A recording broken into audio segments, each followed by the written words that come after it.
All right, guys, I'm going to do a quick video with you helping you out with graphing with phase shifts.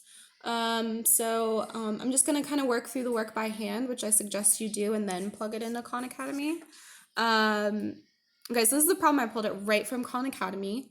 Let's go ahead and get started. So we need to identify all the different pieces. So reminder that our general equation is f of x equals a cosine b parentheses x plus c, it can be minus c, plus d.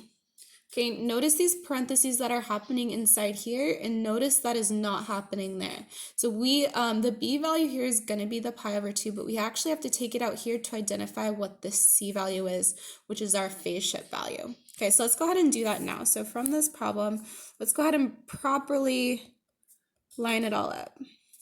So 5 cosine, we're going to take a pi over 2 out. Okay, the first time when we do that, we're just left with x. All right, here's a tricky one. 3 pi over 2 divided by pi over 2. So if we need to do that on the side, 3 pi over 2 divided by pi over 2. So then you want to flip and multiply times 2 over pi. 2's cancel, pi's cancel, we're left with 3. So back here, our phase shift is going to be minus 3 and then minus 2. Okay, so here's all of our elements. 5 is our amplitude. Pi over 2 is our b value. Now that helps us find our period. Our period is 2 pi over b, so in this case, pi over 2. All right, we got to flip and multiply that. So 2 pi times 2 over pi. Pi's canceled, 2 times 2 is 4. So our period length is 4. This is our phase shift. That means left and right. And we are going, because it's minus, we are going right 3 units. And then minus 2 means our midline. So that's going to line up on negative 2. All right, let's put this all together. Now, I like to graph first, ignoring our phase shift. So I'm going to do this in 2 parts. Our midline's at negative 2, so I'm going to shift this up just a little bit. All right, I always like to divide my x-axis by our period length. Our period length is 4. So half is going to be 2, half of that's 1, and then 3/4 is 3.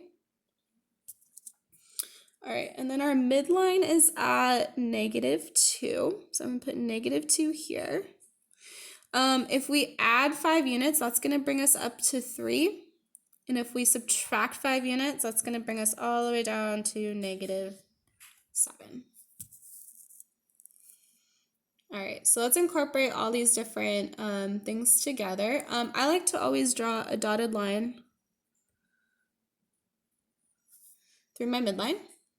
Now we're doing cosine. So cosine means we're going to start at the top of our amplitude, and then we'll go midline down to the bottom of our amplitude, and then back to midline, and then up to the top.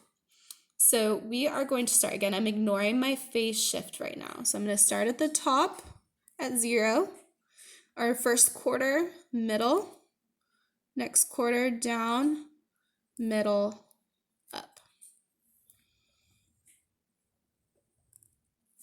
So this one is no phase shift.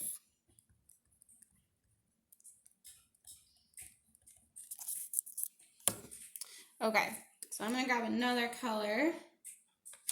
And let's go ahead and graph this with our phase shift. So we are moving to the right 3 units, excuse me. So this point is going to go over to the right 3 units. 1, 2, 3. This one's going to go to the right 3 units. 1, 2, 3. 1, 2, 3. We're going to have to extend our axis just a little bit.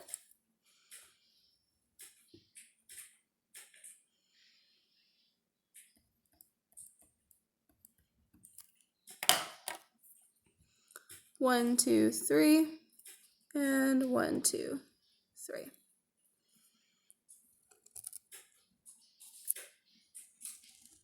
Now, if you wanted to, we can go in the backwards in the same way. So our next quarter, we go back to the midline, and then at 1, we go down to the bottom, and then here we'd actually go back up.